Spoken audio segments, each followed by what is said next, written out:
তৃণমূলের ক্ষোভের মুখে পড়লেন মিল্টন রশিদ। কেন?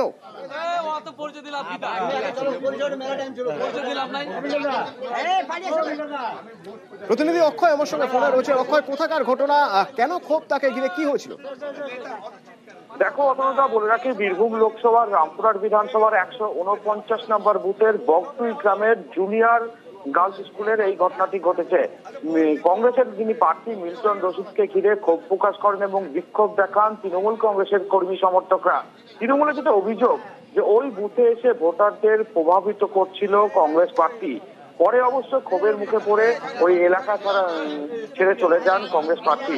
তবে কংগ্রেস প্রার্থী যেটা দাবি করেছেন যে তৃণমূল কর্মীরা ভুল বুঝেছে, আমি কংগ্রেস প্রার্থী হিসাবে সমস্ত বুথে যেতে পারি, ভোটারদের কোন রকম ভাবে প্রভাবিত করিনি। তবে তৃণমূলের যেটা দাবি যে ওই বুথে এসে প্রভাবিত করেছে কংগ্রেস প্রার্থী। তবে কংগ্রেসের তরফ থেকে দাবি করা হয়েছে যে ওই বুথে সকাল থেকে ইভিএম খারাপ ছিল এবং সেই কারণেই তিনি খোঁজ খবর নিতে গেছিলেন। ধন্যবাদ। আমি কি বোকা? আমাকে মানুষকে প্রভাবিত করতে হবে? আমি বগটুইয়ের পাশের লোক, যেই যাকে ভোট দেবে। আমি প্রভাবিত করার আমার ক্ষমতা আছে। যাকে মাথায় রেডি করে এসছে কাকে ভোট দেব। এবার যেহেতু ইভিএম মেশিনটা খারাপ, আমি এই পাশেই থাকি, আমার বাড়ি বাস স্ট্যান্ডে। আমার বড় নৈতিক একটা দায়িত্ব পড়ে, আমি ক্যান্ডিডেট, তাদেরকে এসে দেখা করা, অফিসারদের সঙ্গে কথা বলা, তাই বললাম। ছোটখাটো ক্ষোভ, বিক্ষোভ, অভিযোগ।